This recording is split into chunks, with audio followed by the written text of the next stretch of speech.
Ah,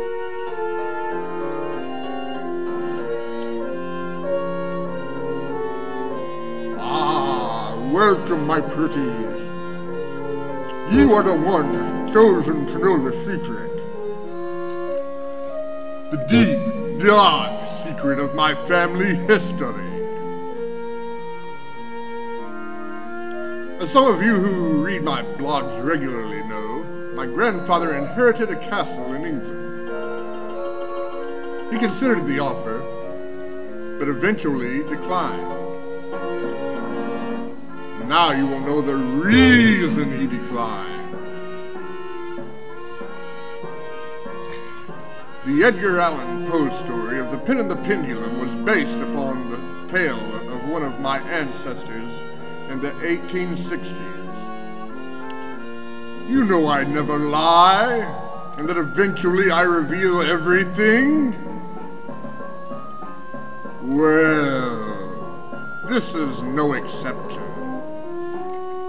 The story, as outlandish as it seems, is much more gruesome than even Poe could have written. As a matter of fact, some of you have seen parts of this story already in one of my compositions, when I was nearly driven mad by the escapades of my ex-fiancée.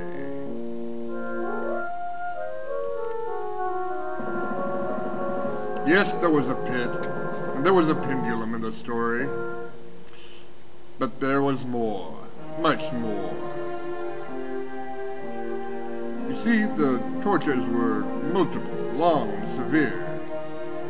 Yes, there was a doctor involved, but the doctor was there to keep the victim alive through all the tortures. The doctor was a close friend of both my ancestors. The doctor assisted and did not commit adultery with my ancestor's wife, as in the Hollywood version of the Poe story. Here's the story. My ancestor's wife's name was Jill. A foreigner who worked for the Levant Company had befriended Alexander Wood, who invented the injection needle. He noticed her shining, beautiful features and her grapefruit breasts. He noticed her dazzling intelligence that had so drawn my ancestor to her. He was jealous that my ancestor was much older than she, so he seduced her with promises of riches. He convinced her that my ancestor was old and weak, and would soon be unable to please her or care for her and her children. He told lies to her about my ancestor to make her fearful of him, and paid others to tell her lies as well. When she finally agreed to meet the Levant employee, he drugged her, kidnapped her, and forced her to work in his very unusual gentleman's club.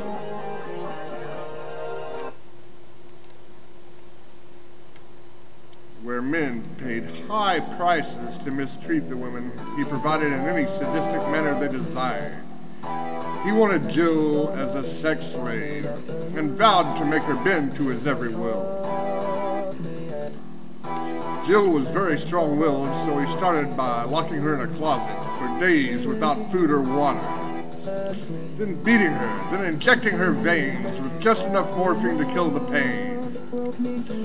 He then would rape her and fill her veins with more morphine, enough to give her a pleasurable rush. He would rape her again as she started passing out from the drug. He did this repeatedly over a period of time while my ancestor relentlessly searched for her. As she became more submissive, he brought her out of the closet and bound her. He would start using harsher and harsher sexual methods with her, beating her, thrashing her with a cat-o'-nine tails, suspending her and raping her, each time rewarding her with morphine flowing through her veins until she was addicted to both the morphine and the pain. He then started bringing and other men to have their sadistic ways with her. Then he introduced her to being pleased by women more and more. Each time he rewarded her with the pleasure of morphine, each time making her equate the rush of the pain and fear with the rush of the morphine flowing through her veins. Jill had tried to escape once, but he forced her to believe that if she ever escaped again, her husband and her whole family would be killed. Finally, she was broken.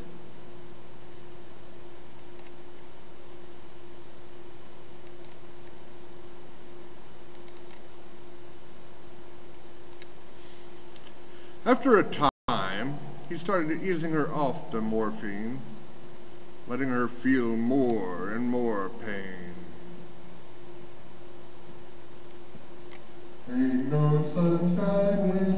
Soon, the pain would feel like the morphine, and the morphine would be one less expense for him. Sometimes he would give her a choice between the morphine and the pain. When she started choosing pain, he no longer gave her the pleasing drug. My heartbroken ancestor sent out the detectives as he watched for her. By the time my ancestor found his wife and had uncovered what all the man had done to her, Jill was near death, and her addiction severe. He finally recaptured her, but at her pleadings, he let the Levant company employee go. Jill thought she was in love with her captor, and my ancestor knew it. He had a large enough task trying to get her back to somewhat normal, and did not feel that destroying her captor was the best use of his time at the present.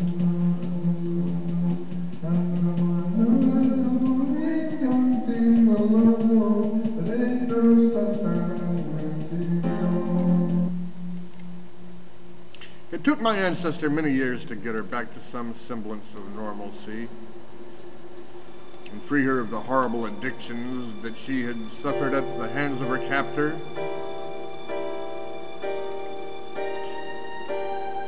She never was, nor would she be, the same woman she once was. But he loved her so deeply that he would not turn her away. What have I got to do to make you care? What do I do? To prevent Jill from going mad, he allowed her captor to live.